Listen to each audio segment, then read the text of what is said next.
I'm Austin, And I'm Zach, and between 2 cups of coffee, and good conversation we'll talk about everything from A. to Z. Well, the big thing is, like, I can always post at some point, but we're only each of us going through this part of our journey, like, right now, and we're only going to be able to capture it right now. So I can always post it later, Yeah. you know, but you can't always capture it. Yeah. So it's, No, for sure. that's why, like, I at least want to get it, and then, you know, when we can, it's just a sprint to get like 20 plus videos done. We've got a growing team. We've got like 15 people that are just waiting for me to get, like, I feel so much pressure right now. On the Like, multi-level stuff? Yeah, because we've got, you know, we're launching in the US, and we've already got 15 people that are pretty skilled, that can multiply themselves very well given the right resources. They're like, yeah, let me know when you're ready, like, let's go, let's take off as soon as everything's set up. We've got the UK team fully supporting with everything you need, like, so we've got all this stuff, and it's like just me trying to edit some videos, like, that's so it's like, Did you get a lot done this weekend? no, dude. So it's No. been no. I just got the proper laptop to do it Oh, that's a right. day ago. So it's been a wild journey. Like, we've probably swung like, as far as not $100 bills in our account, but like, if you want to include debt, if you want to include like being able to make certain purchases, selling things, like, we've probably had a swing of about like 10 grand this week. Like, just this week. Selling stuff? Selling stuff. We got $5,000 off in debt. So like, yeah. So Awesome. I had been helping my uncle out a lot on a house, and I've got family debt. That's who I went into business with when I was doing finance.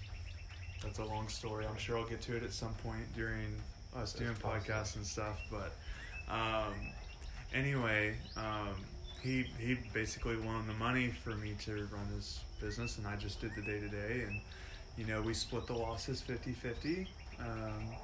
So I owe my half. Since he invested the money up front, he's got to get his money back. So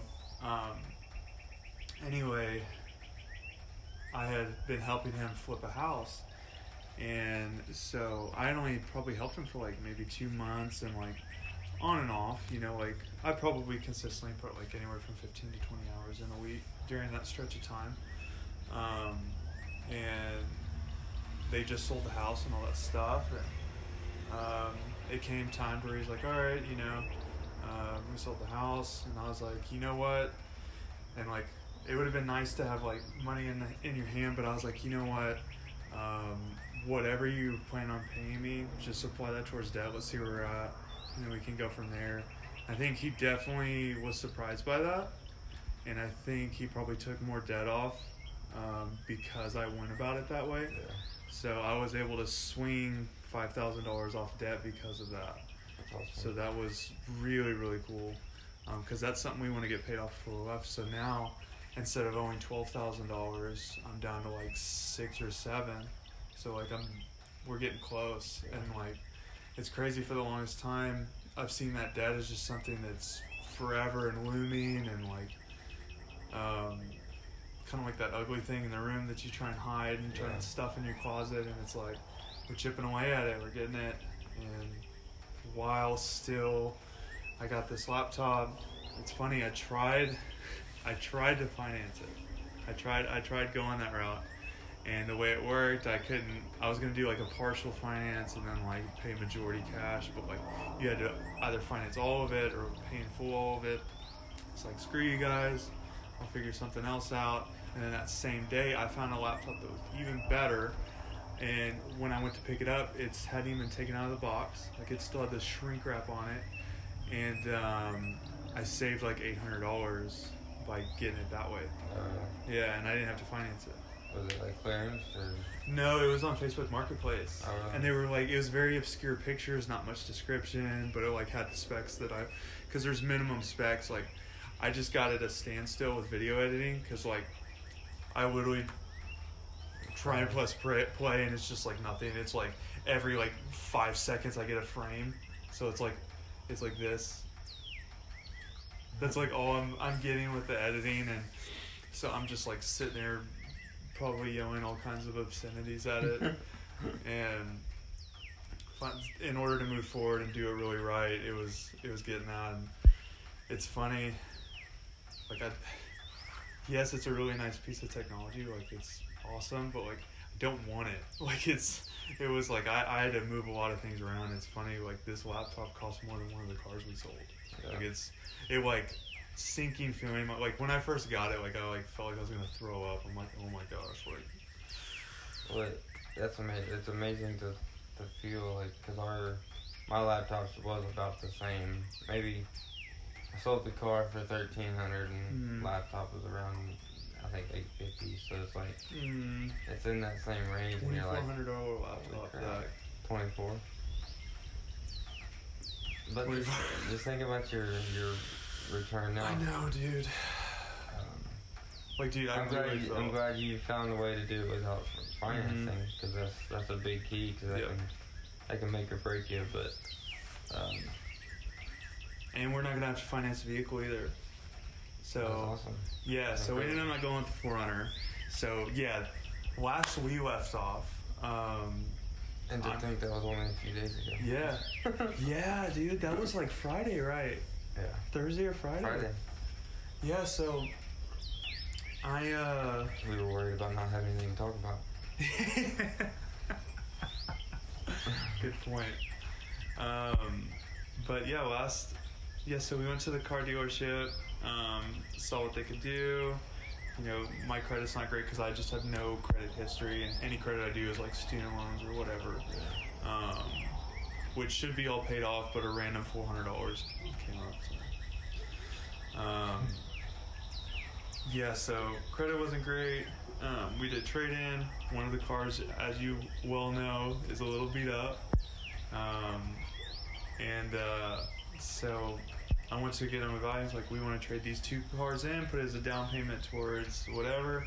They offer us $1,000 for both cars. Like, I'm like, you've got to be kidding me. So yeah, and then they're like, well, we can't get you in the car you want, but then when I try to offer me another car, and I'm like, fine. So then we go to Garland the same day, or the next day. So we go to Garland and then either that same day or the next, I can't remember. Cause I'm like, that's probably someone that's going to be willing to deal with us and this then. We go to them, and they only even offer $3,000 for both cars. And I'm like, okay, like, it's worth more than that. The Camry alone's worth like $3,000 if like I'm willing to wait and find the right price for it. So, and then they try and offer to sell us like a Yukon for like $7,900 or something like that.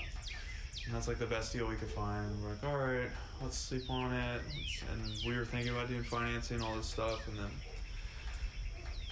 we get a clear head, and we're like, why would we try and incur debt and have this payment that we're having to make doing the lifestyle that we want to live?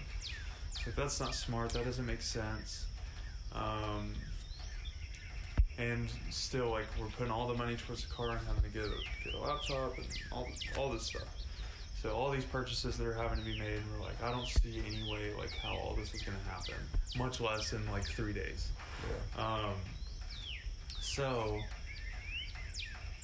we sleep on it. Then we start looking on Marketplace, like Yukons and stuff are selling for like $4,000 to $5,000 that are even better shape. So we're like, okay, so we're definitely not going this route.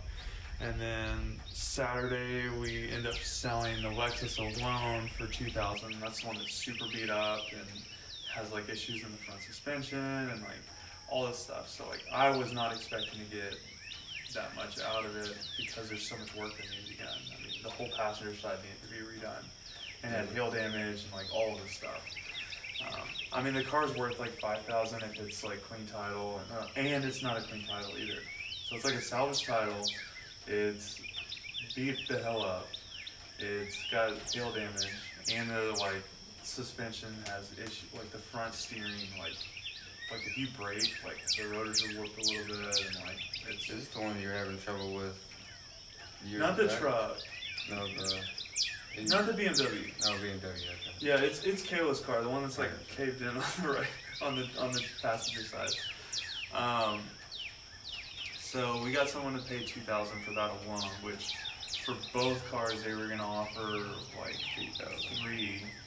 And then I've got someone interested in wanting to buy the Camry for 25. And then I get to talking to Kayla's parents, and they've had a Lincoln Navigator for years, but it was like beat up.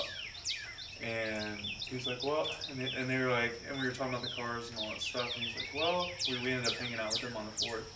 We just got to talking, and he's like, yeah, you know, completely redid the Lincoln, this and that. He's like, we actually got to talking, and we'd be willing to sell you that to you guys. And he's like, we could do it for around $2,000 for it.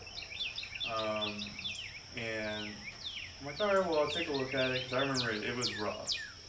So I go there, the whole interior he gutted, like he took it all out and gutted it and like refinished the seats. He like took the carpet out, put new upholstery in, like all of this stuff,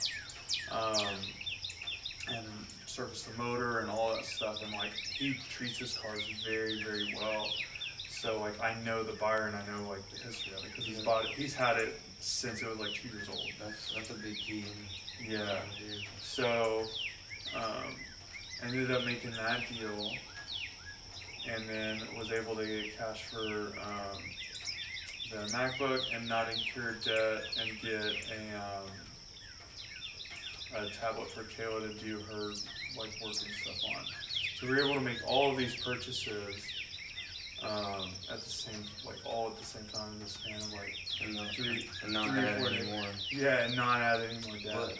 And what's key there, and what I tell people is that, I mean, now y'all sounds like y'all were looking at that option, but then realize that you gotta give yourself time, because in the heat of the moment when you're at a car dealership, it's very easy to go, yes, that's the one I want, I'm gonna sign the papers and walk away. Yeah. But if you give yourself time to think, 9 times out of 10 you're gonna go, okay, that's not a good decision. Even us, like we went in there thinking, we went in there to buy hard, like it was not an option financing, not at all. But we still could have overpaid for the vehicle we were looking at, and we would have. And it was like pushing our limit, like, and I told the guys, like, I want to spend this much, and he gave me a price that was $1,000 more. I was like, no, I told you I want to spend this much. Yes. And so it was back and forth, and I remember we told him, I was like, all right, we've decided as well that I'm not a car guy, number one. So we've decided as well that I'm gonna take any car that I look at buying to a mechanic to get looked at, because I have no idea. Yeah. And so I told, even from a dealership, and I told the guys, like, so I'm gonna, if we're gonna do this deal, I'm gonna take this to the mechanic to get looked at. So we'll talk it over tonight, we'll think about the price, and then we'll come back tomorrow if we want to take it to the mechanic. And we spent the night thinking about it and realized, like, it's not really what we want. It was in the moment. It's not the right price, so we backed out of it. But I think a big thing with cars too is it is such a necessity, like especially living in Texas. Like other parts of the world, not so much. Like if you live in New York, you don't really necessarily need a car, or Chicago or something like that. But Texas, I mean, everything's 20 minutes away in a lot of areas, but it's 20 miles away. Like so, it's you kind of have to have that kind of transportation to get where you want to go.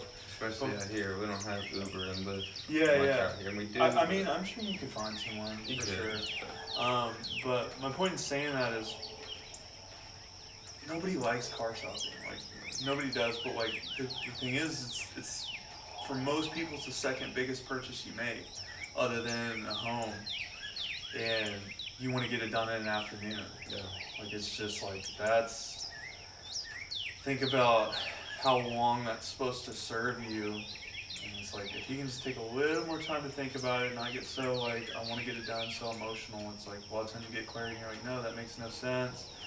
And like for like my uncle, I'm always amazed with how good deals he gets on stuff, and like he takes a little too long on some things, but like he'll wait like 2 years to find the right price on stuff, especially for like his fun cars and stuff. He'll wait like 2-3 years. He's like, nah, I'm paying this, and that's it. And he'll get his price. You know, sometimes it takes 2 years, 3 years, 5 years for that car he wants. But I don't know if I have that long. Yeah. I don't know if I do either. But that's an extreme. But I'm sure if you wait a few months, you can probably find a really good deal. Yeah. I'm not a big shopper, and so for me and my wife, I want to spend the time to look at all the options, and me, I'm just like, get in, get it, get out. It's good enough. Like, I don't care. Like, I'll spend a little extra just to get in and get out, and that's my fault, especially in the car purchase, because we still, we're still kind of rushed into it, but and I think what you said a minute ago, we need cars. But someone will tell me they needed a truck, but they didn't need a $50,000 truck. Right. They may needed a $5,000 or $10,000 truck. And so that's the key. If you can set your boundaries before you go shopping, and say, this is what we want, this is what we need. We don't need this. And for me, it's pay cash. I don't pay cash. I don't do debt. So that's already set in our minds when we go look at something. So it's not even a question when we go into that dealership of, like, because they'll push you and they'll push you and they'll push you. Yeah, they will. Especially if you they're trying to feed their family. They're trying to. They got a wife and a kid to go home to, and absolutely. They want to take that trip. They want to buy that extra thing so they can. Let's spend a little bit more of your money. It's not. I have no disrespect for them at all, because they're just doing their job. Yeah, exactly. But I can't be a car salesman, I'll put it that way. I know my morals and my character would mud me. But, but what are your what do you attribute with everything that y'all had last week? What do you think was the most important, and kind of what made you kind of get through all of that process within a few days? A sense of urgency, really. That was the big thing, and like having not only the internal pressure, like I feel more pressured, which it's a good way. Like, it's not like a negative anxiety rising pressure. It's more like I've got a purpose. Like, it's that kind of pressure. Yeah. Where it's like, man, I've really got this opportunity to really impact a lot of lives, and like the culture we're wanting to establish with this team. Like, we're gonna do things, you know, once this pops off, because it will, because we're gonna be consistent enough to where it will, and we're gonna set up the infrastructure to where it will be. But once we really start making good income, we're gonna start doing like drawings and giveaways, but like not like here's a hat or here's a shirt. It's like, this month we're gonna put a drawing in and we're gonna pay someone's rent for the month. Like, we're gonna instill that kind of culture, but we're gonna do it with our leaders, where everybody kind of chips in, and it's not like one person's paying rent, and we're just gonna do giveaways, and like that's just gonna be kind of a thing that's established from the top down. So we like think about, like, what if that person's like about to get evicted, or like what if their electric's gonna get turned off? You never know how that can impact somebody.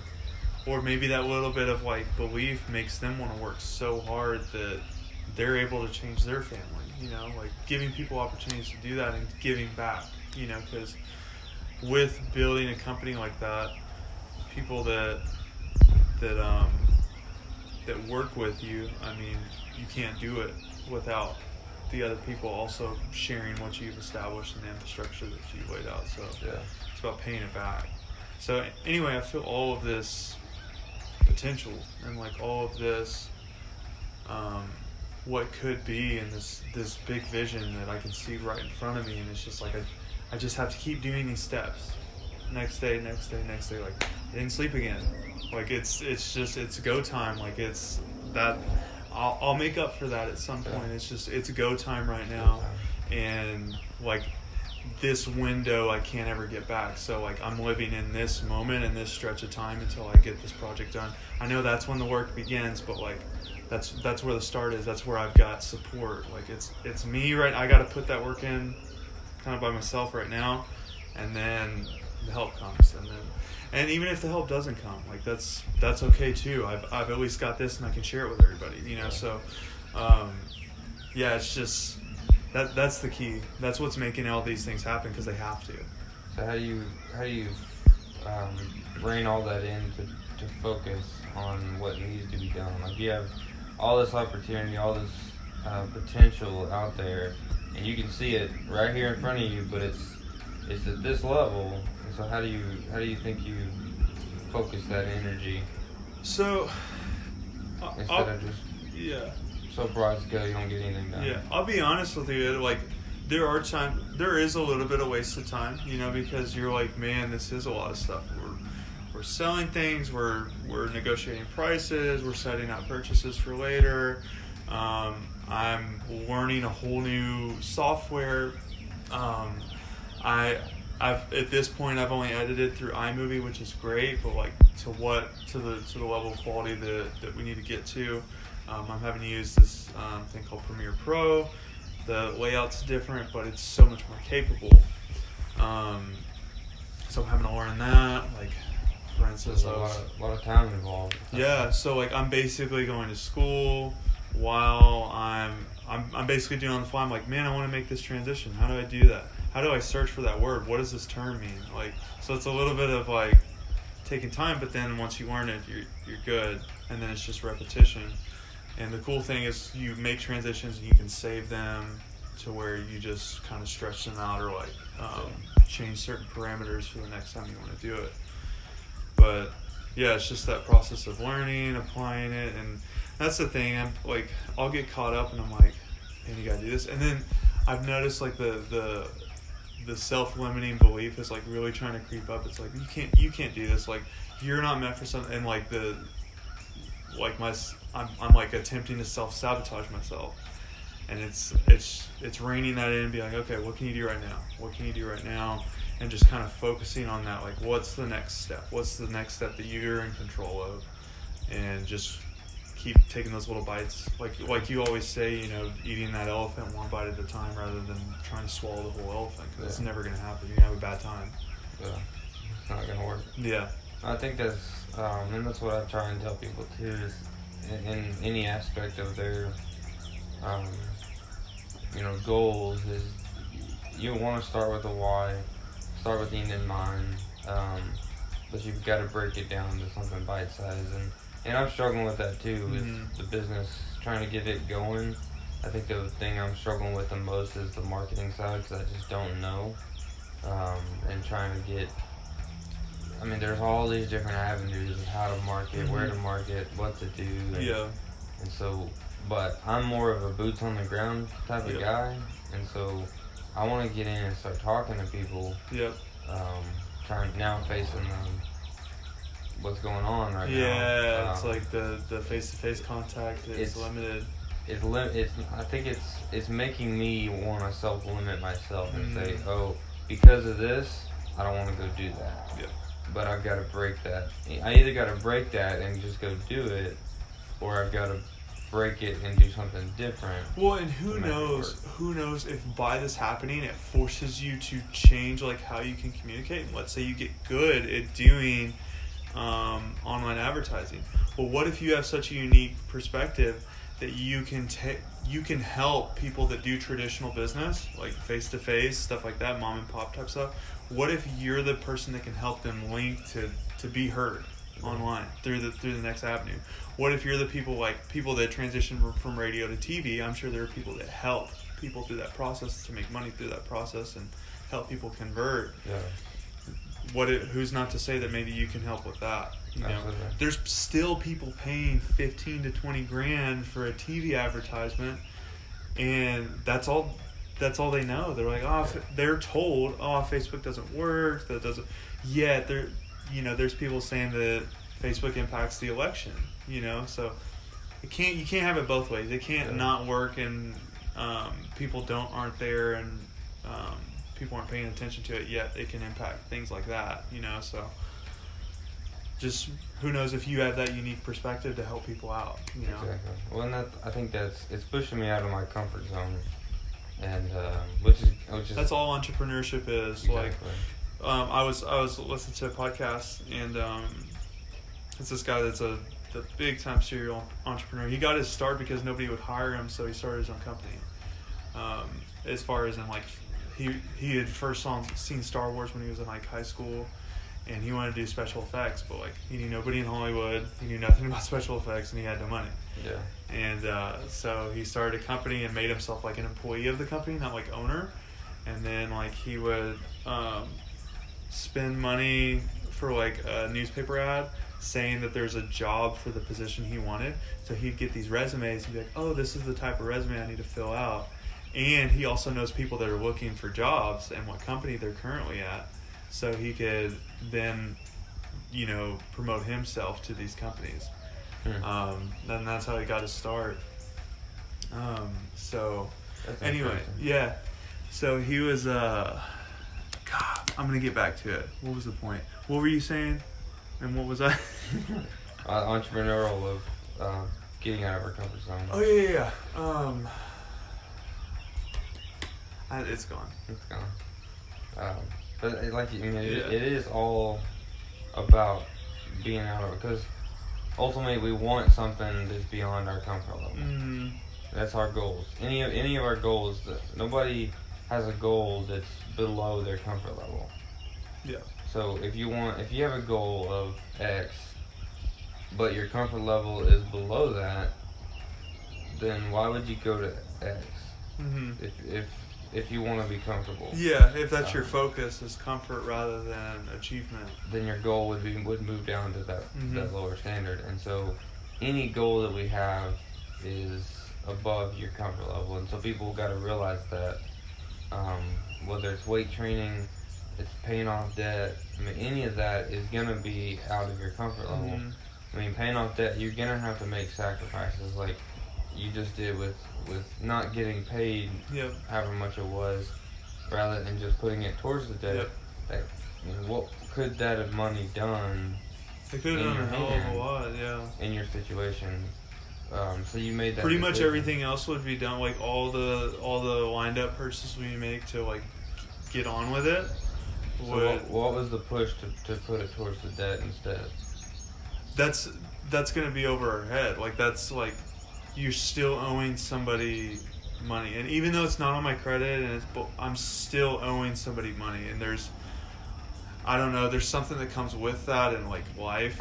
There's something about it. Like there's not like a scientific law or something like that. There's just something about that when you're indebted to somebody. I think it limits to what you can receive. Yeah.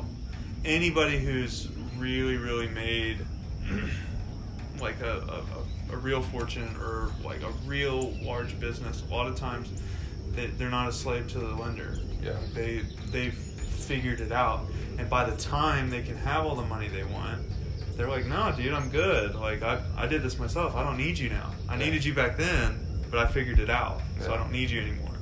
So I think for me, like I can't be in debt.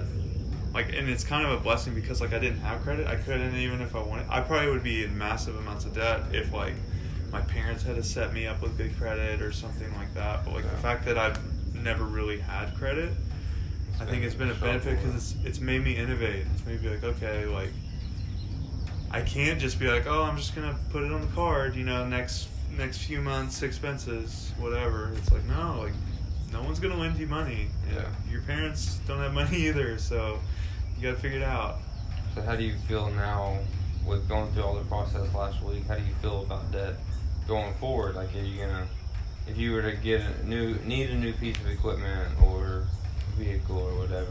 Well, I think it's starting to change my perspective on money too. I think you operate in certain frequencies with money. Like there's people that only attract a certain amount of money because that's all they think that they can operate at. Yeah. And then there's people that $10,000 might as well be $5 to them. It's like that's not considered a large sum of money to them. So it's when the problem was greater than my limiting belief on the money. It was like that's too bad. Like, we got to figure it out. Like, I refuse to let $5,000 separate me from success. Yeah. It's like, I can't allow that. So, like, what do I got to do to circumvent that? So it's showing me that. It's like, okay, well, it's unlocking that. Okay, and that's what I'm working on, is like unlocking that feeling like that all the time, not just for specific needs. Yeah. Because, like, if you look back on your life, for most people, if there's a true desire, like, for anybody, it could be the smallest thing. It could be, you know, I want a certain Hello Kitty, whatever. But if there's that real desire, you're like, no, I got to make that happen. Most people make it happen. Yeah. Like if it's an absolute, and you could try and it fail, and then try here and it fail, but, like, you're gonna keep going until you get it. And it's just being like that about the things that you really want, and not letting yourself get in your way. Yeah. No, absolutely. I mean, we go back to you're limiting yourself to that 40%. Mm-hmm. And I've actually saved a few other videos from David Goggins that I got to go back to. Yeah, that's good stuff. But he's very motivational. Mm-hmm. Like, it'll get you really thinking about what we're limiting ourselves to do. And the story you tell yourself. Exactly. And I think most of it's because society tells us that this is a normal life. This is what you want. This is what you want. Like, they're telling us what we want. And you gotta go, no, it's not what I want. I want X. I want, Y. I want something bigger than normal. And so I gotta go get it, though. I can't sit back and wait on it. I gotta go get it. And how do I do that? And that's my biggest, or that's the biggest challenge in our own belief system, is trying to figure that out. Yeah, absolutely. So what are your goals for, or what are your top two or three things this week? Man, I really want to get those videos out. Like that's gonna continue to be the goal till it gets done. That's priority number one. And then two, spending a little bit more time with Riker. I've noticed I've just been like zoned in. He's like, hey, like, I'm here. So I need to spend a little more time with him this week too. And I can do both. I can do both of those things. That's why I'm doing this, Yeah, exactly. You can't forget that why. Yeah. And I'm not obviously time is still gonna be shorter, but I can still at least play with him for an hour. Hour and a half. An hour to a 3 or 4 year old is a day. Yeah. Yeah. I can at least do that. I've always, and just playing off of that right there, is I would do daddy-daughter date or whatever with my 4-year-old, 5-year-old. I mean, if I do that once or twice a year, she feels like I've done it a lot. Yeah. But then, as they get older, you have to do it more often. Yeah. Because that's their time span changes. Yeah. But so the 10-year-old is, more susceptible to, oh, we're not doing it enough. Yeah. And so maybe you have to do it 4 times a year for her. Yeah. And then that plays into, okay, I'm doing it 4 times for her. My 4-year-old sees it. Yeah, then it's 4 times for me. Yeah, it's it's like what you were saying, like, you're always in the oldest child's household. Yeah. It's never like it's not a newborn's household when you have 2 kids. It's a 2-year-old's household, or however old they are. So all of them are going to be looking to the eldest and being like, well, I want similar treatment. Yeah, exactly. I want the same Yeah.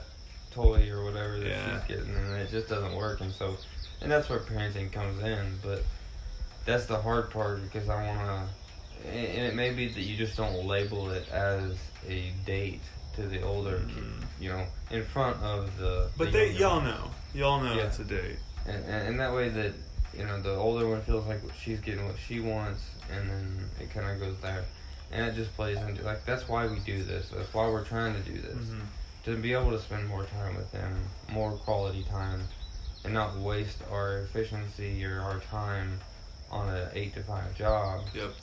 When we can be, if you're efficient with what you're doing, then you can work 6 hours and make 3 times as much as someone working 8 hours a day. And so you have that extra 2 hours at home or with kids or what. It's just that we're both willing, and people that can't get to that point, they're willing to make $0 for a little bit. Yeah. They're like, that's fine. Exactly. I get it. That's operating costs. That's, instead of me paying someone for me to get to that point, because you can, once you level up in business, you're like, okay, I don't feel like waiting that long. It's not worth it for me to put all that time in, because my time's more valuable, and I've got the capital to circumvent the time. Because it's one or the other. It's either you put time in or you have money. Like it's one of the two in order to have successful business, among other things. Yeah. But you get to that point where you're like, okay, I'm just gonna pay someone handsomely to build the infrastructure and then go. Or you're like, okay, I understand it's gonna take a little bit of time because I don't have that, so I'm willing to work for it, and then it'll come. And I'll keep working until it comes. Yeah. Well, and having that, being able to put the time in to build the infrastructure, and then once it's built, then you're continuing to build, but you're starting to make some ROI, you're starting to make some return, and I think that's where the struggle is getting to that point of actually getting a return on hours and hours of infrastructure building. But so when do you look for that return? I think you got to start having some immediate return, whether it's whether you're working 40 hours a week and you're making $200 a week, it's still a return. Maybe it's $2 an hour, but it's still a return. And so, because it's feedback, it's are you providing a service to somebody that they deem as valuable? Because all the infrastructure, infrastructure helps you help them. And so if you can build that, and then you start to gain some traction from clients from that perspective, even though it may not make sense if I'm working 40 hours to build infrastructure and get a return, but I'm only getting this little bit of return. It doesn't make sense in people's math minds, and that's where I think people don't want to do that. They don't want to make that, or they can't make that connection of I'm working 40 hours, but I'm only getting paid $200. Per week or whatever it is. And so, but if you can get past that, you'll eventually start making, $10,000 a week versus that 40, maybe 60 hours now. Yep. But the exponential side of that is so much greater. It's time. It's time and detailed action plans. I mean, you gotta, like you said, you gotta take the next step today. What can you do today that's gonna push you, that one step further? What can you do this week? We come together weekly and talk about what our goals are for each week. I try and plan it out per day because I'm a detailed person, and so I'm like, okay, today I'm gonna do this. Wednesday I'm gonna do that. Thursday I'm gonna do that, and that way I have an idea. Now, when tomorrow comes and something blows up and I don't get what I need done, then I've got to find some time in those other days to try and get that done. So, I'm flexible, but I'm structured, and that's where you can. I think people struggle, especially the people that like the detailed plans, struggle derailing from their plan and being flexible because they want it to happen the way they want it. Yep. And if it doesn't, then they shut down. And I've done it a time or two. If the first couple of days don't go well, I shut down and I don't get anything done that week. So it's I don't know where we started with that. Well, that's a big thing that everybody like, that self-defeat. It's not fun. It's not fun to fail when you're really trying. Failing is just learning lessons. Failure's throwing in the towel. But like David Goggins talks about, callousing your mind. You get beat up some days. You get bullied. You get thrown in the corner and you get jabbed from all different directions, and you're like, what the hell? I had no idea. But it's been like, okay, well, what else is okay? I got my ass kicked here, but you know, it's still only 3 o'clock, so I got 4 hours, you know, to put towards it. So like, let's reassess. You know, I'll take 15, 20 minutes, relax, kind of clear my head. You know, like, because I think that's important to kind of like feel it. You know, get pissed off. Whatever. Like, those emotions are there for a reason. God gave us those emotions for a reason. It's what you do with those emotions, but He gives them to you. So feel it. You know, your body's feeling that for a reason. Think about why you're feeling it, and then what you learned from it. Try, if you can, if you need to reflect on it, then you know, put it on a shelf and then be like, okay, nothing I can do right now. Let me relax. What can I do? And then just pivoting. And then that's how you take those days that are quote unquote a loss. And it's crazy when that happens. Anytime I've like really got my ass kicked and then like kept pushing in another direction, it's like, dude, you have exponential growth over here. Like, whoa, like, it's right on the precipice of failure. Like, if you just keep going past, you're like, oh, okay. Yeah. You know, that was just a little bit of resistance. But if you ever see those exponential graphs, I mean, it's so low, so long, and still low at 0, and then at that breaking point, it's like it jumps, and so you've got this, you know, whether it's a year and then the other part was like 2 years. Yeah. You got this maybe 6 months or whatever it is. Boom. Yeah. And it's just completely different, and it turns, you know, you're at X, or say you're at 0, and then 6 months later you're at 10, and then you know 2 months later you're at 200 and something, or whatever. You know, the numbers are they skyrocket, and that's where you're trying to get to. And that's, you know, I always go back to that S curve from Whitney Johnson. You've got to have that growth, and it's a constant growth curve. You have the learning part. You have where you're learning is that your experience is actually paying off, but then you start getting complacent in that learning or that growth, so you kind of stabilize. So you got to throw a wrench in there and disrupt it so you can continue to grow and continue to use that experience. And that's where the return. That's what when someone gives you money for something, it's not just giving you money for your service. They're telling you, hey, this is what you did right. Or they may be saying, hey, this is what you could have done different, or you got to ask for that too. How much you earn is based on how well you solve problems. So when you go to the hardware store and someone buys a 1/4-inch drill bit, are they looking to buy a 1/4-inch drill bit? No, they're looking for a 1/4-inch hole. Yeah.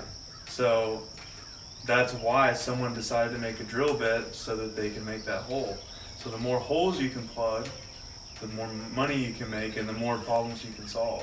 You know, because of that hole or whatever that drill bit's for, it builds a house or it builds, you know, or it frames a picture.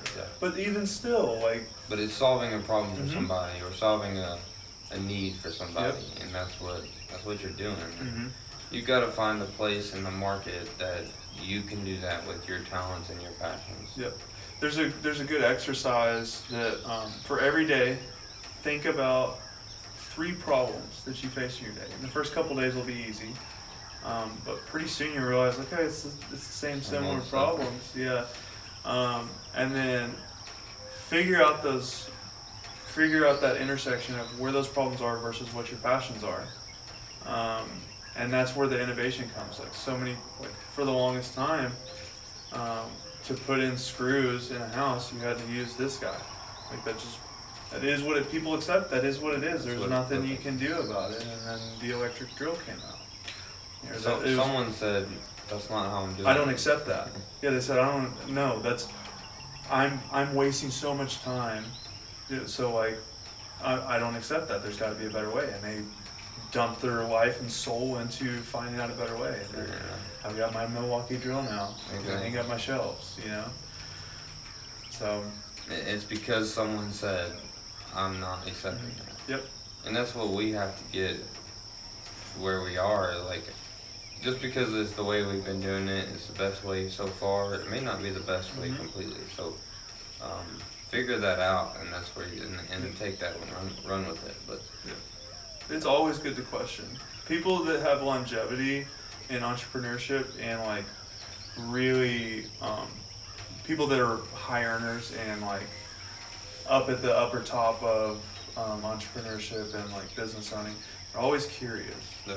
Always, every single one of them's curious. They want to learn more. They want to understand, and it's because that's how they work. You're like, okay, let me figure this out. Let me see if I can reverse engineer this. Let me see if I can find a better way. Like always trying to find that little bit better. You know. Well, the company that has a guy that starts it when he's 30, and he builds it for 30 years. He only does whatever he's doing one way. And he's like, I'm not changing. This is what works. This is working for me. And I'm not changing that. After 30 years, it becomes obsolete. I mean, it may still work to a point, but it's not. You're not being the most efficient, and you're not able to grow the company. A huge example of that is Kodak. Yeah. They were actually the first people to discover and develop the digital camera. They actually invented it, and they put it on a shelf because they're like, we're good here. Yeah. You know? And then they're off. Who gets their photos developed through Kodak anymore? Nobody. Yeah. Film? What? Yeah, exactly. But no, that's a perfect example because, and I can think of a couple companies that are gonna die or they're gonna fail as soon as that person that started it either quits or if they die, that business is going down because there is no, unless somebody steps up and says, no, I'm gonna innovate, I'm gonna change the way we're doing it, because the way they've been doing it dies with that person because that's the stubbornness of that person. So as a business owner, like you've got to be able to mold to the market. And like as we're being disrupted right now, like the whole market is thrown off right now. What are you doing that is gonna change? Because we're not gonna be the same coming out of this, and so the market's not gonna be the same. And so what are you doing now in your business to change the way you're looking at that? Like, do I need to do something different? You gotta constantly look like, what's the market doing and what's 10 years ahead of me? Like, can I look 10 years out and be ready for that? Well, I think it still comes down to the simple truth of keep looking for problems. The problems might change. Absolutely. You know, in these times. Think about what the problem, contactless delivery, all that stuff. Like, and can I solve that? And what you're good at today at solving, you're gonna be good at something different. You're gonna be good at solving something different 10 years from now because you have all this experience. Your time is not well spent solving this minimal problem that you used to be good at. It's now well spent at solving this complex problem and letting someone else grow into that smaller problem that they're fixing. So you may not lose that, but there may be times that you say, okay, I did that for a while, it worked, but I need to cut it off. I need to cut that loose. That's not my problem to solve anymore.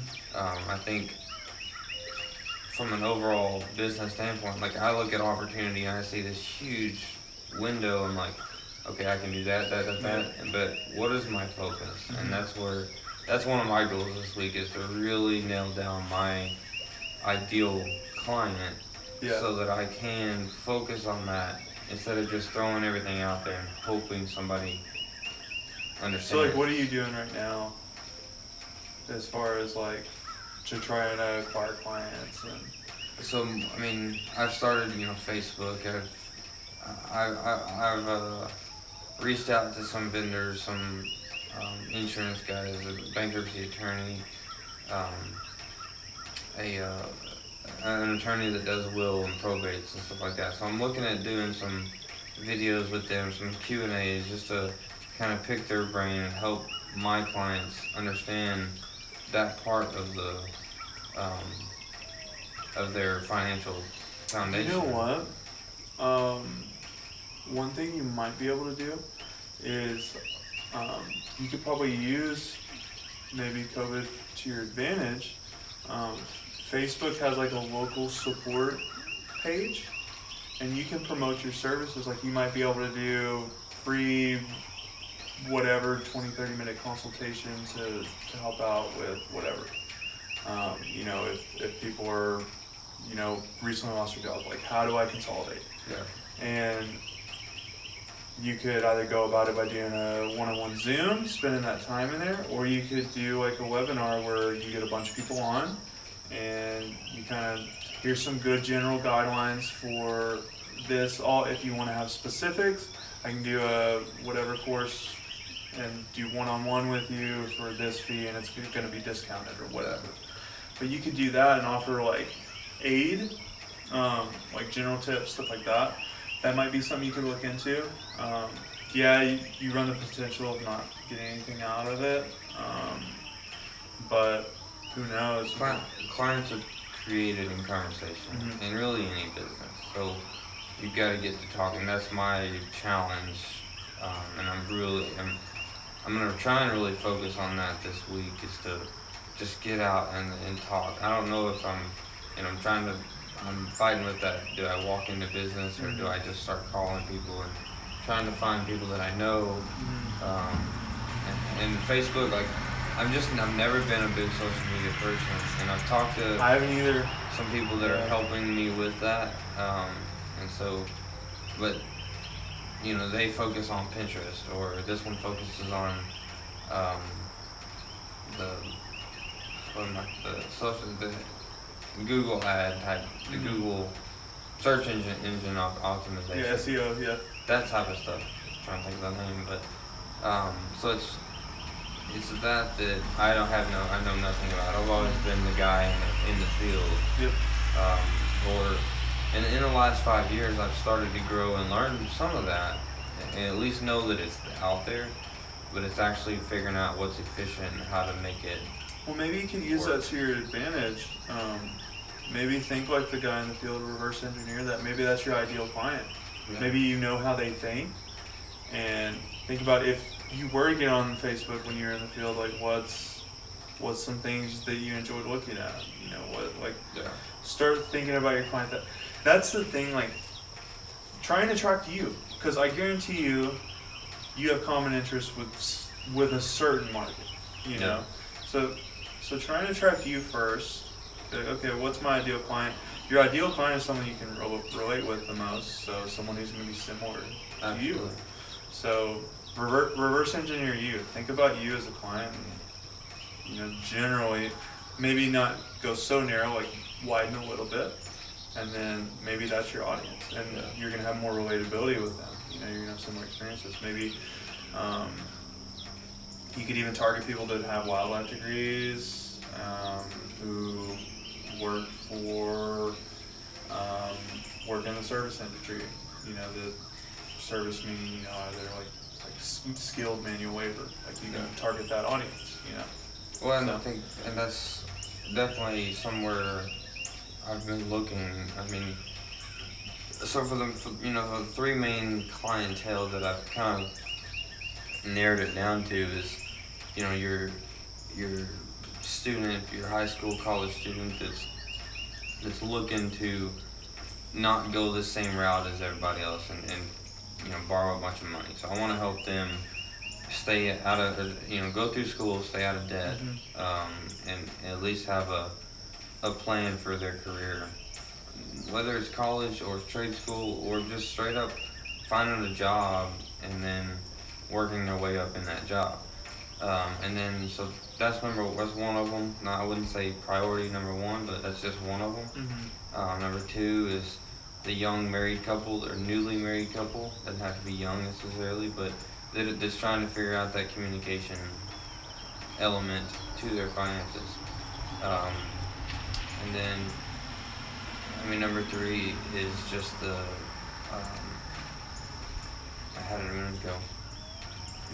So number one was the student,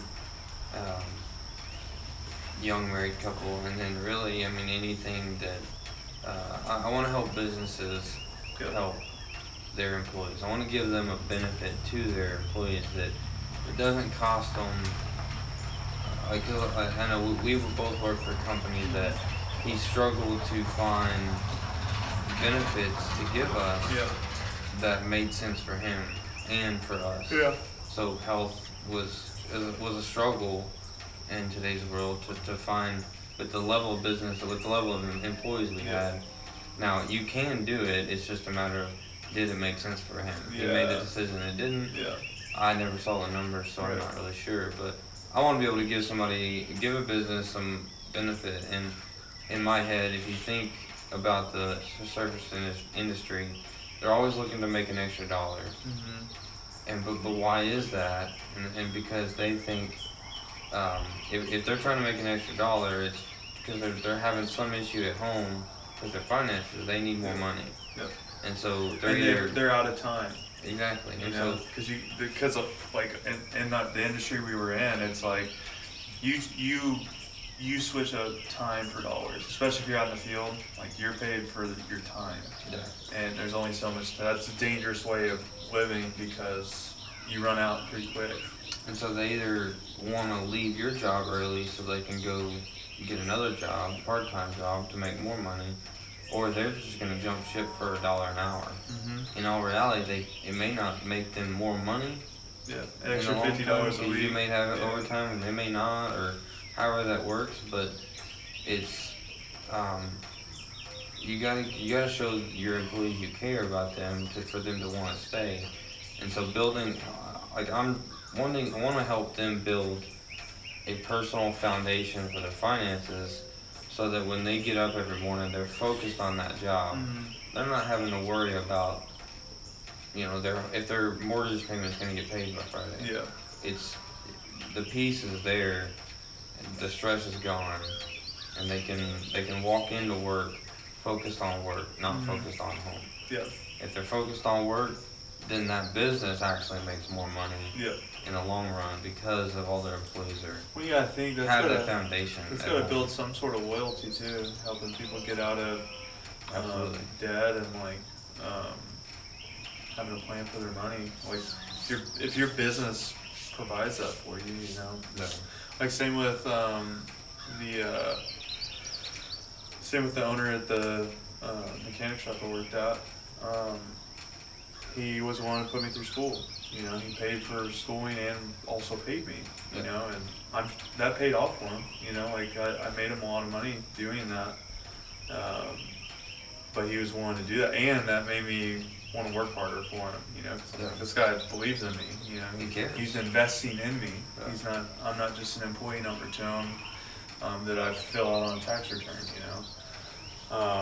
So it helps the morale. It helps the character of the business as well. I mean, if you've got employees that can see that, like this guy is investing in me, they will invest in the business. They will put their full 100% or more into that business, and then because a lot of people restrict that, they don't want to put 100% towards the business because it's not their business, and they're only willing to put in what they're able to get out. But if people would flip that mindset and put in more than what they think they can get out, they're going to get more out of it with the right company. You got to be careful with that too. But I think if you will push yourself in whatever company you're in, if you'll push yourself, you'll start to see the flaws in whatever company you're in, if there is there. If they're not, then you'll flourish in that company. But if there's flaws in the company and the way they're doing things, you're going to see that and you're going to go, I want something different. Whether it is you start your own business or you find a different company that actually wants to invest in you, not just you invest in their business. And there's that level, but I think in my head, I can't do anything that I don't believe in wholeheartedly. Like, I worked in this company for 5 years that I poured everything I had into it. There was, people thought I was nuts for working overnight or working all night on putting proposals together and doing that because it wasn't my business. But I loved what I was doing. I had the opportunity, and at the time I felt I was being invested in. Yep. That changed over time, but it's that mentality of you have to feel like you're a valued person or valued employee. Mm-hmm. And that's where you flip that, and if I can help provide an employer a way to do that, a way to make their employees feel valued or feel like that company's investing in them, not only for the business but also for their personal life. Now it's all tied in together, because if I invest in my employees and their personal life gets better, then the work life gets better, then the business grows, and so it's all there. There is a return. It's just not an immediate return. It may take a year, it may take 2 years before. You may cycle through a couple employees. Exactly. You know, because they don't want. They may not want that. They may just want to go and clock in and clock out. But for me, I don't want those employees. Mm-hmm. And so I want somebody that's going to put in a little bit of heart into their job. Yep. Not just what is expected. I want someone that'll go above and beyond. Because I do. I feel like I go above and beyond no matter what I'm doing. Sometimes probably, in some certain scenarios, I'll probably go a little too far. But what's too far in respect to, I'd rather go too far than not far enough. So, and I think, and I look at, playing softball now, or playing any sport now, I definitely go too far. I'm getting a little older to where that doesn't feel too good. Especially with, back issues and other stuff like that. But, when I was in high school, I'd run into a fence and it wouldn't hurt too bad. It hurts a little bit now. Yeah, it does. You gotta pay attention to that. So you get on you get on your knees on concrete. You're like, ugh. Yeah. You used to not even notice that. Exactly. And that's just an analogy of where even in the career side, you feel like you've taken something too far. It's gonna hurt a little more after you've been through it. Like, had I, lost a job a year into that job, it may not have hurt as bad as pouring so much into it and then losing it. Yeah, investing more time into something and then it not working out. You're like, man, it's more of a punch. Like you said earlier, you just got to get back up and take that 15, 20 minutes and go, that sucks. Yeah. But I still have a couple hours. I still have a couple months. I still have whatever it takes. Yep.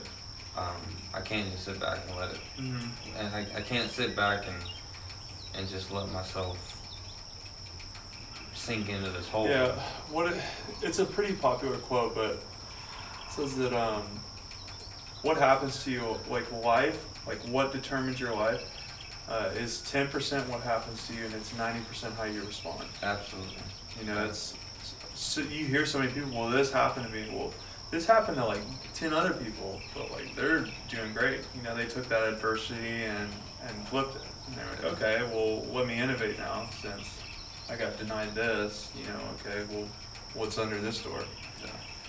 Well, what's the, who's to say that, what you're going through, you feel like is the worst thing possible, and you feel like it's something you should just shut down and stop. But someone else went through that. Maybe they went through the same exact thing and they came out of it, or they went through something completely worse than you did, and you're backing away and they're going forward. They're succeeding from their failure that was worse than yours. So it goes back to that limiting belief. I firmly believe that you have to believe you're at a certain place before you're there.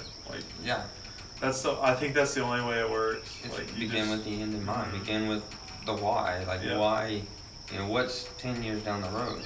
What's a year down the road? When you're getting beat up and stepped on and getting chewed up every day, you gotta have something that's bigger than that, or else you're gonna burn out. The cliche of the light at the end of the tunnel. Like, if you don't see a light, you're gonna stop. If you're in the middle of this there's cave, a light back this way, I know for sure. if you're in the middle of this tunnel or cave or whatever, and you don't see any light, you don't know where to go. So you gotta paint that picture of what that light looks like and what success and what the why or the begin with the end in mind. I think it's Simon Sinek that. I'm not sure who. says that. I've heard it so many me times too. that I'm not sure who. I'm not sure who said it now. But anyway, so I think we got your first two main goals. What was did you have a third one? Or are those two your focus this week? Yeah, those are the two big ones, and then also like another one I want to do. It's gonna be a lot easier to make. It's just gonna be a setup of a camera and run and gun and shoot, and not really any editing. It's pretty. It might just be a like record a video and then upload it, like no editing at all. But I want to go because with the marketing videos, like if you get have you ever heard of personality colors? Like green, yellow, red, and blue. So there's a really good couple of videos on it. But basically, your red personalities are typically like your salespeople, people that like they see something, they get it done no matter what. But a lot of times they sacrifice personal relationships for it. If you're a true 100% red, you'll sacrifice personal relationships to get results. Like that's all you care about. And blues are more fun and energetic, and they ride emotion, like to like get a lot of things done. Like they work very. They have high energy, and like they're people that kind of like you get high energy and it's kind of infectious. And then yellows are very caring people, like loving towards like just humans. Like they just want to love on people. And then your greens are very analytical. They need to know facts, details, everything. They need the full business plan. They need the full product info. They need all that information to make an informed decision. Yeah. And they're very detailed. A lot of times they're the people that set up the employee handbook, and like they're very detailed. And you can develop colors, but a lot of people have a dominant color, and then or a mix of a couple. But anyway, so a lot of preface for what I'm saying. So with marketing videos, you don't want to get in the big details because that causes confusion. Because the mass, there's 4 different color personalities, and a lot of people, they don't like a ton of information thrown at them. So you just give them the highlights. It's like for product videos, it's like less than a minute for sure, and just kind of keep it nice and sweet. And like if there's more information, then that's the video I'm wanting to post for. Like I've done research on all these products and looked ingredient by ingredient, done unbiased research looking at like what benefits there are from these single ingredients, case studies, stuff like that. And I'm gonna have an in-depth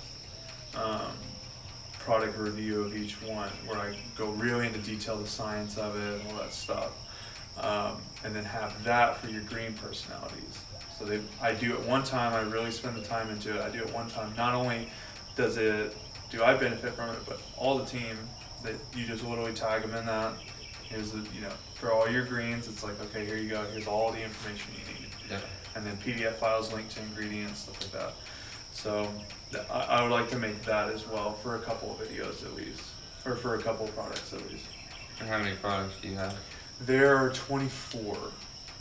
So it's going to take you some time to get through it all. Yeah, that's like, so what I'm doing is like as a product video gets finished, it's just upload. Like it's not like I gotta wait for all of them. And so like people sell what they can sell, and then as we add more, yeah.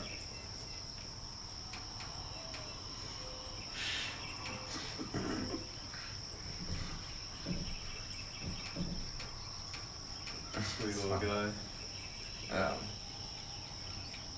So no, I think my focus this week between. Oh yeah, I forgot to. What are your goals this week? No, we're good. That's part of the conversation. Yeah. But, so I think we go back to the focus on. I want to really narrow down and solidify a ideal client. Mm-hmm. I've done some of it. I think I've gotten into that habit of I'll do like 80% of this task, and then I'll push it aside and start the other one. And so I need to I need to start focus on checking off some boxes, completing the task completely, and then adopt it. Like I have my why, I have the vision, I have those things, but I don't know that I've quite like adopted it in my thinking. And so being able to identify the ideal client and then adopting it and stop looking at every opportunity as an opportunity. Well, and I think that's normal. I think that's normal too. Like, this is you're basically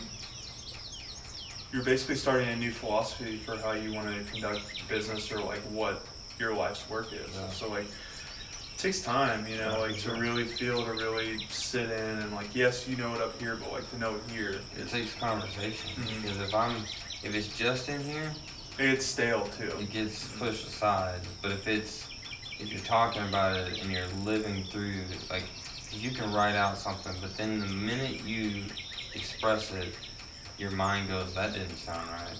That, or whatever, however you want to, you start to learn how to talk about it. And that's, once you have the time and repetition of talking about it, I think that builds confidence too. To adopt it. Everything's scary. Like trauma's scarier when you don't mention it to anybody. When you feel isolated, depression is scarier when you isolate.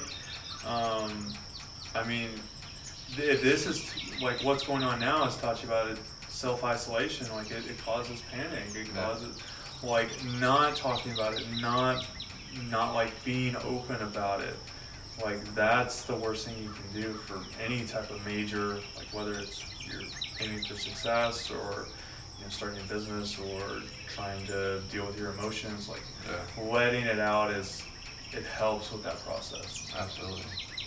So I think that's my number one, and I'm gonna try and the next day or so I'm gonna have that kind of nailed down, at least nailed down to where I can begin to discuss and adopt that as I talk about it with people. But and then number two, I think I've got to decide whether I'm gonna walk through or walk into businesses right now, probably, or just start making some phone calls and at least see if making the phone call to say, hey, would you want to have a discussion? Also, I think something, start thinking creatively. How can you offer them something like they feel like they're getting something? Like as far as like providing some sort of service for them, or like offer something. That's what I was thinking. Even with like, and the key with it though is you got to have no expectation behind it. Like you're offering this, you're like, hey, I want to help you out. I understand, like, and even being open, like I understand if you don't want anything out of it, if you just take this offer I'm giving you and like I never see you again, like that's fine. Like I just want to help you out. If you can, and I don't know what that's gonna. I'm being very general, but only you're gonna know what that is. But start thinking about that. Like how can I provide value to these people? Well, I know there's a lot of people in need right now in this like in this time with people losing jobs and just not really knowing what tomorrow is going to bring. And so I do want to help people in this time. And that's where I'm trying to figure out what can I do, and can I put on these budget workshops and that type of thing to help people kind of walk themselves through this crisis or this season of their life. But I just got to trying to get the word out and tell, like, for a business, like I will do a budget workshop for your team for free. Whatever it means to get this, to help them in the situation that they're in. If we want to go into detail, we can go into detail. But maybe because like you had brought up like newly married couples. I think it'd be cool. I don't know how involved Kelly wants to be with any of this, but I think she could have a unique perspective. 'Cause, I mean, y'all had to do it together, and because if she hadn't been on board and like actively with it, like y'all wouldn't be in the situation y'all are in, and where you were able to pay off all your debt, where you're able to, get the house you wanted, and not have a car payment and all of these things.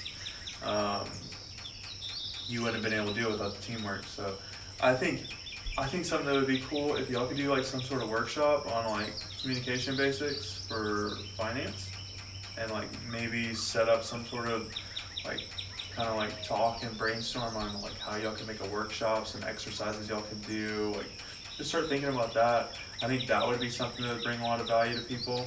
And then finding your audience either through newlywed Facebook groups. Like I'm sure there's a ton of I never really thought about that. Yeah. There's gotta be groups like yeah. that. And what you can do is, if you want to get into running ad campaigns, I can definitely help you out with that because I've got some experience with it. But you can literally target like newlywed groups, people certain ages, or like people that are on their later marriages and stuff, and like you can have different ads for each one. Yeah. Like one, you can lean on the fact that maybe that's caused some divorces, and like you're on a new marriage, and like, you know, let's get some solid foundation. And then you have the newlywed ones, like let's start your life off together right. Yeah. And there's going to be different groups on Facebook, because like Facebook is really promoting groups. Like they're really into those, and the algorithms really benefit for engagement in groups. And Yeah. It's conversation. exactly, it helps keep eyeballs. It helps keep people there for time. They feel invested. It's more friends, you know. So,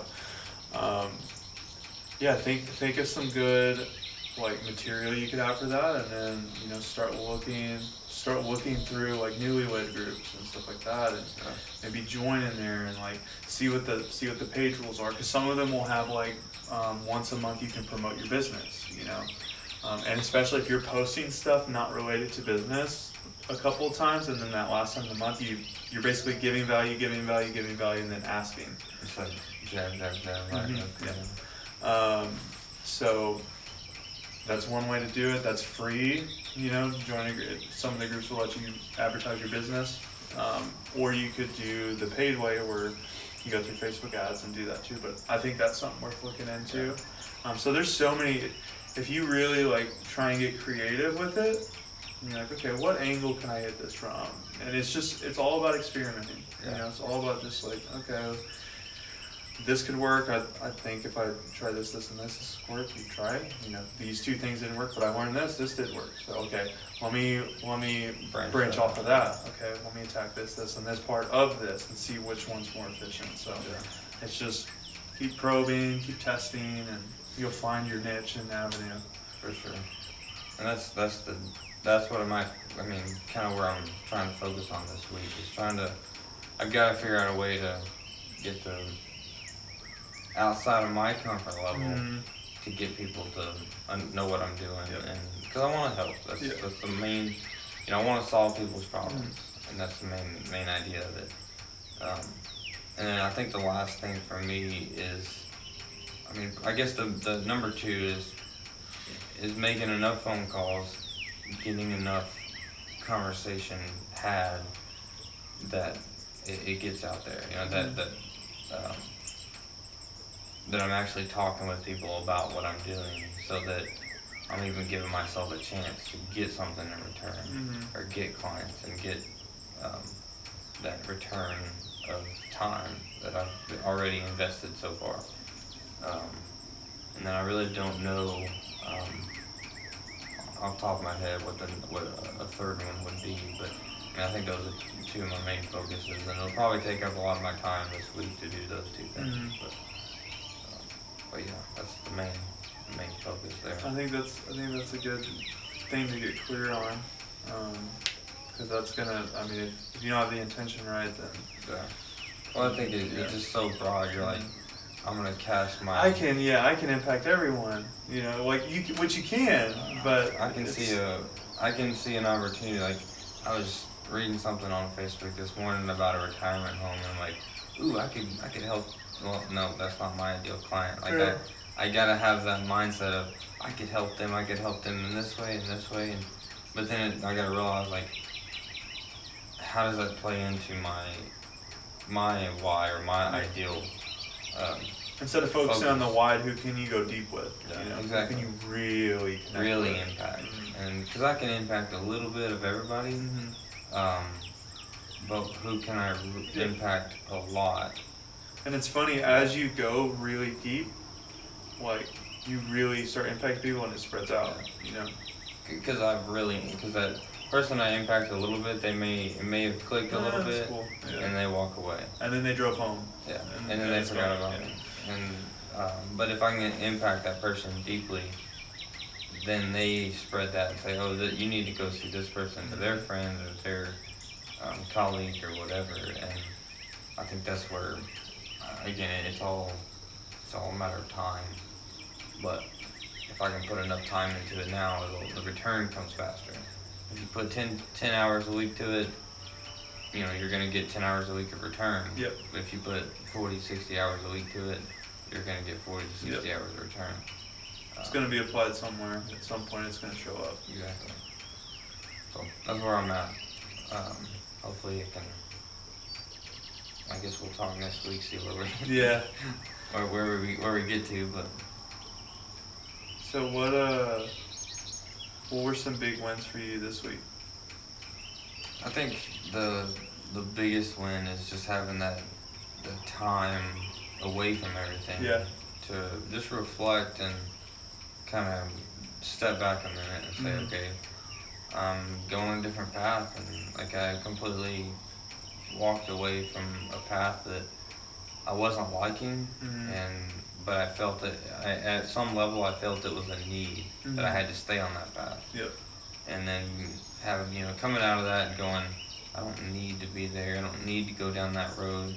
I don't like the end of that road. So why continue on it? Like, even though this one's gonna be rocky and uphill 90% of the way, that one may have been flat or downhill a little bit. But I don't like the end of it, and I like the end of this. Well, and it's that false sense of security that's the killer of a lot of ambition. Like, they did a parallel of like 30 years of the Fortune 500 companies, and like 70% of the companies are different. Yeah. Only the big corporate safe companies, only 30% are over a 30-year span are still in the same spot. Yeah. So it's like, that's risky too, you know? You're telling me I have a 30% chance of like still having this same guaranteed job? Exactly. I don't know about that. Whether it's people leave or get laid off, or your pay decreases, or these two branches consolidate, and we can't have two managers. Obsolete now. Yeah. But we can put you in filing. Like you still got a job, but like you have 60% the pay. So that doesn't sound fun. No. And that's the thing is people stay on that easy road because it's easy. Yep. It's comfortable. But they can get so much more out of it if they put a little bit more effort into it. Yeah, and it goes back to the 90-10 where like 90% is how you respond to the 10% that happens to you. They feel it's flipped. And they just wait for stuff to happen to them. And so they just wait on this job thinking, okay, I'm good. And then they get let go and they're like, well, I was dealt a shit hand. And it's like, well, you had 30 years of this stable job to like build something for yourself. And like you chose to just, put your security into that rather than in yourself. Well, that's where you spend, some will spend that 10, 20 years at one place. And they don't learn, they don't grow. They just do they go in and do their job. And so in 20 years, they're like, if they lose their job, they're like, crap, now what? I don't know how to do anything. All I know how to do is this job. And they don't, or they can't take that experience and use it somewhere else. Because it is valuable somewhere else. It may not be in the same exact job or same exact way, but I think for me, and I know my wife is a little afraid, a little uneasy about the thought of not having an income coming in for next month. We have to go get it. Like it's an alarming sensation of I don't have a job, I don't have a steady income, I don't know where this money's gonna come from. I just know in my heart, in my head that it's gonna come. It has so to. I've got to go get it, and I can't sit back and wait for it to come. but I gotta go get it. And that's the biggest challenge I think for us, is to kind of step out of that leap of faith of it's gonna come. Where, I don't know yet, but it's gonna come. I gotta go find it. Whether it's, I mean, I may be doing a lot of different things this month, but hopefully I'm doing a little bit less of a lot of different things next month. Yeah, it's just willing to be flexible. Like that's the biggest thing I've learned, is like realizing that it might not be the path you think it's gonna be, but as long as you like see those opportunities, you're like, okay, I can swing that, I can make that work. Is that ideal? Would I rather drive 6 hours to change out some light bulbs so I can make a couple $100? No, but it works, you know, like I got, you know, after you factor in gas, I made $200. That works, that's groceries, you know? Yeah. Like, it's not, you lose that track of time, especially when you're starting a business and you want that to be your full thing. Like you may be working 80 hours, but only really getting paid for 40. Or less those first couple weeks, you know? But that, maybe I get paid a lump sum for a project, you know, like it's 100 hours of work, but I get paid, you know, $800, $1,500 at the time, and you know, like, so it's not even saying I get paid per hour. It's like, okay, I did this lump sum of work to make this project that I'm getting paid for that way too. And that it just shows that mentality, or that you've got to get out of that level of not.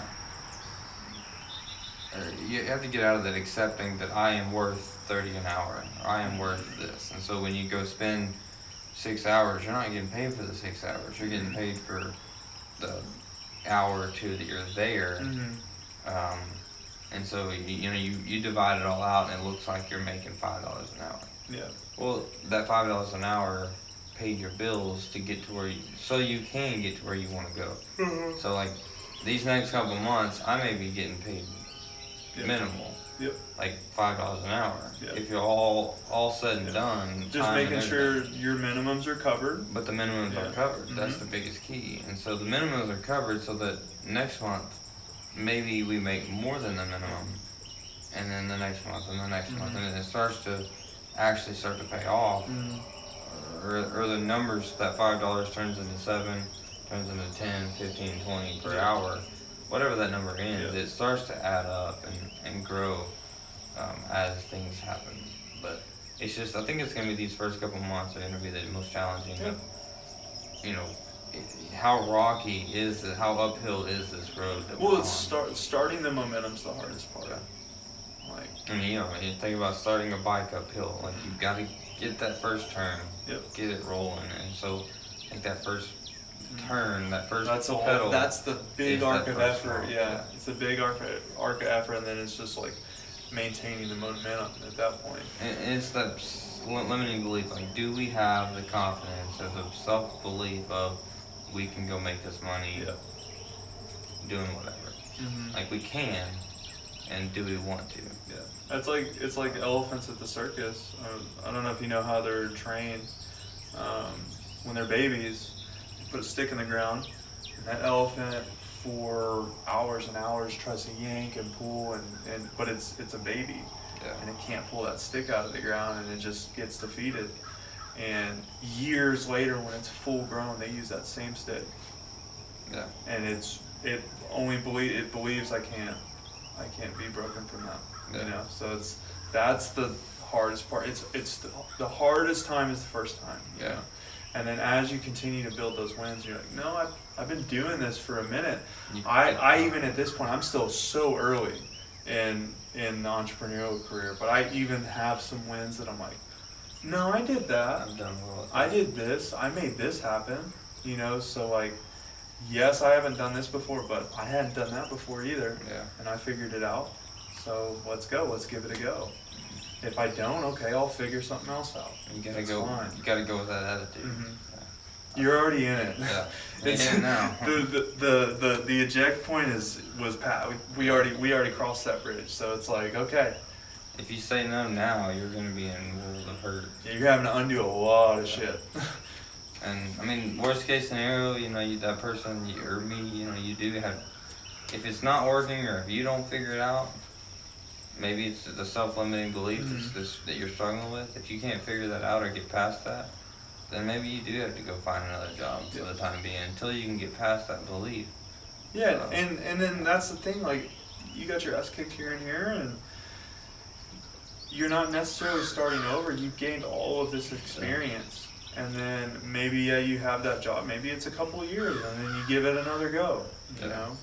I think that's exactly where you have that experience, even though it may feel like a failure. How much better of an employee are you gonna be? Exactly. You know, like you're not going back to 5 years ago when you started that job. And that might even translate to upper management. You know, like maybe you're not, and that's for some people. Maybe they're not employee number 1 of a business. Maybe they're employee number 7, but they're vital and they make that business massive. You know. Absolutely. Would you rather be number 7 employee of $1 billion company, or employee 1 of a $0 company? You know. Exactly. Yeah. But I think everybody needs to at least try on that entrepreneurial hat and give it a really good go. You know, who knows? I don't know my story. Maybe I don't. You know, but I know I at least want to find out for myself. I don't want to have that box unchecked. Yeah. When I get to the end and think back on it, I want to at least know, like, if I did fail, I'm like, hey, I gave that a really good go. Wasn't for me, but I learned this, and this, and I'd apply down the road that I didn't even know was going to happen. You know, who knows? It's just give it your best go. Give it a go. You never know. That one act could give you 100% return, or it could give you 0%. But even the 0% gives you some experience and some knowledge to put forth the next opportunity you find that may give you 100%. You know, the next one may give you, because of the one that failed. It's that learn and grow process. That's just going to be part of it. So I think that's where we're at, and where we're hopefully what we can overcome this first month is get that first pedal turn, that first rotation going. And I can already see the gears moving for you guys. I see it happening. Y'all are really y'all seem to be going about it the right way.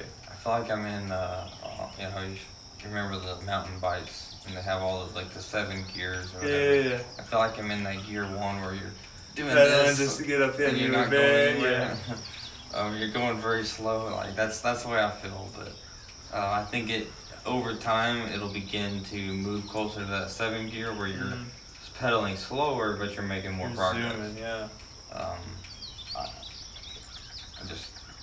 It's just that's where what I picture in my mind. That's where I'm at. Is I'm pedaling as fast as hard as I can, and a lot of those pedals aren't doing anything. But that's just where I feel like I'm at. All of those pedals are doing something. Yeah, that's the thing. Yeah. None of those pedals, like all of those things that you're doing right now, they're all doing something. You don't know yet. You can't see it. Yeah, you can't see it. We're looking at the whole world through here. Just very, very small perspective. So yeah, it's just keeping stacking those steps. Just keep stacking those steps. Yeah, you made that gesture, but I'm thinking like you got binoculars and you're looking at your end. You're looking at the end of the tunnel, and you don't see what it's gonna take to get there. So you're seeing this focused vision of what it looks like there, but you don't see the wider vision of what it's gonna take to get there. Like, if you look across this and I want to get to that tree. Well, you've got to go down here, up here, through the creek. All I see is the tree. All you see is the tree in the binoculars. So you don't realize what it's gonna take. But you got to be willing to, if you want to get there, you got to be able to be willing to do whatever it takes without to get seeing there. it. Yeah. Without seeing it, and be ready for whatever's to come. And I love the conversation like this because it helps if you're not talking with other people. I know I'm a talker, but even the people that don't feel like they're a talker, they're not a talkative person, they could benefit from just at least having a short conversation with somebody and say, hey, what are you doing? It's that accountability. putting it out in your putting it in your mind and then putting it out verbally to somebody else is like, okay, now I've given that verbal confirmation. This is what I'm wanting to do, and so it. Well, and naming it, like Absolutely. so many people, they try and prepare for a business and they keep it all secret until it's done, and it's never done. Well, it's that because they want to be able to back out of it if they have to. Well, it's I don't know if I said this last week, but it's a quote by Gary Vaynerchuk, same guy that wrote Jab Jab Right Hook. Perfectionism is the face of insecurity, and it's so true because that's the only reason you're keeping it secret is because you're like, well, what if they don't like it? You know, who cares? Exactly. Is this a song you want to sing? Is this some music you want to put out there? Is this the business that you want to make and bring to light? If it is the case, then it's your obligation. You know, it's not necessarily anyone's opinion. You know, if they don't like it, cool. This business probably isn't for you. That's fine. But I know it is for somebody. Yeah, for sure. That's the best part about it is just getting the conversation out, and that way it's gonna be so sweet when you get that person like, yeah, this could really help me. Oh, absolutely. And you had these 30 no's, but you're like, I found my guy. Yeah, exactly. That one guy, because if that one out of 30 says yes, then there's another 1 out of 30 that says yes. And it's just a You numbers still game gotta at that point. You still got to get all the Yeah, no's. get those 29s, yeah. But there is that one Yeah. that, and then again, it just goes back to the numbers. How many calls are you making? How many conversations are you having to get that yes? And then the more yeses you have, the more people may realize that, oh, I do need that, but I didn't at that time. And a lot of those no's may turn into yeses down the road after they see the benefit, or they talk to somebody or whatever. But there's a call app. I'll have to look it up, but it helps you be more efficient with calls. So basically, you set up a blanket voicemail if the call goes to voicemail, and so I think it calls 3 numbers at once, and the one that answers routes to you, and the ones that go to voicemail. The ones that go to voicemail, you leave a message. It has an automated message. So you're able to perform 2 to 3 times the calls. what if they all answer? Well, I mean, there's that, but I don't know. It's probably not. They probably do that because of the stats don't show that. Yeah. Out of 3 calls, Yeah. 1 or 2 may answer. But I'm sure they can, because it's up to 3. It's up to, so you could probably do one where as soon as it goes to voicemail, you can hang up and dial, and it leaves the voicemail for you. It just it leaves a recorded message, and it knows when the beep's coming. Yeah, so you're not having to re-say that voicemail every single time. So that over 20 calls, I mean, that usually your voicemail is a minute or so. That saves you 20 minutes, right there. And then you multiply that by 7 days. That's a few hours, so yeah, definitely. it adds up. Definitely, I think, and that's something that we get out of this is the different ideas from different perspectives, from different experiences, different knowledge, different. I mean, because I never really thought about that. Yeah. But there's other things that we talked about today that I never thought about either. But, and I didn't come in here today looking at a thought of using binoculars. Yeah. I didn't come here thinking about that. But in the conversation, that's what comes out, and I think it helps me go into the week going, this is why, this is what I'm doing, this is why I've already said it.